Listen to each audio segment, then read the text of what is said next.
ভারতের ইতিহাসে বিভিন্ন সময় অনিয়মের বিরুদ্ধে প্রতিবাদে গর্জে উঠেছে দেশটির শিক্ষার্থীরা। তাদের প্রতিবাদের মুখে ১৯৭৪ সালে গুজরাটের তৎকালীন মুখ্যমন্ত্রী চিমনভাই প্যাটেল পদত্যাগ করতে বাধ্য হন এবং রাজ্য সরকার ভেঙে দেওয়া হয়। ১৯৭৯ থেকে ৮৫ সাল পর্যন্ত দীর্ঘ ৬ বছর আসামে শিক্ষার্থীদের আন্দোলনের ফলে রাজীব গান্ধী সরকার আসাম চুক্তি করতে বাধ্য হন, আর গঠিত হয় আসাম গণপরিষদ, যা পরবর্তীতে রাজ্যে সরকার গঠন করে। ১৯৯০ সালে রাজীব গোস্বামী নামের এক শিক্ষার্থীর আত্মহুতির পর সরকারি চাকরি ও শিক্ষা প্রতিষ্ঠানে ২৭% ওবিসি সংরক্ষণের প্রতিবাদে সমগ্র উত্তর ভারত সহ দেশ জুড়ে ছড়িয়ে পড়ে মন্ডল কমিশন বিরোধী আন্দোলন। এর জেরে তৎকালীন ভিপি সিং সরকারের পতনের পাশাপাশি ভারতের রাজনীতিতে বড় ধরনের পরিবর্তন ঘটে।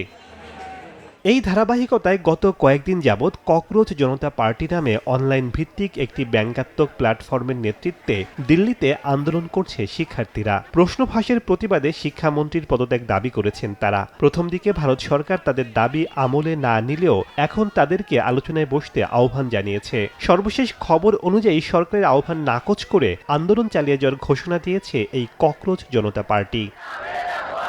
ইতোপূর্বে ভারতের শিক্ষার্থীদের আন্দোলনের ফলে রাজ্য থেকে কেন্দ্রীয় সরকার পর্যন্ত বড় ধরনের সমস্যার মুখোমুখি হয়েছে।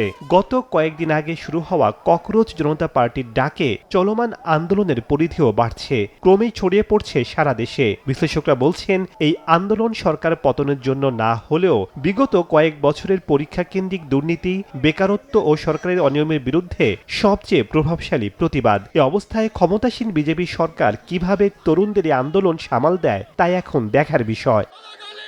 শেখ সাদি মারজান, সময় সংবাদ।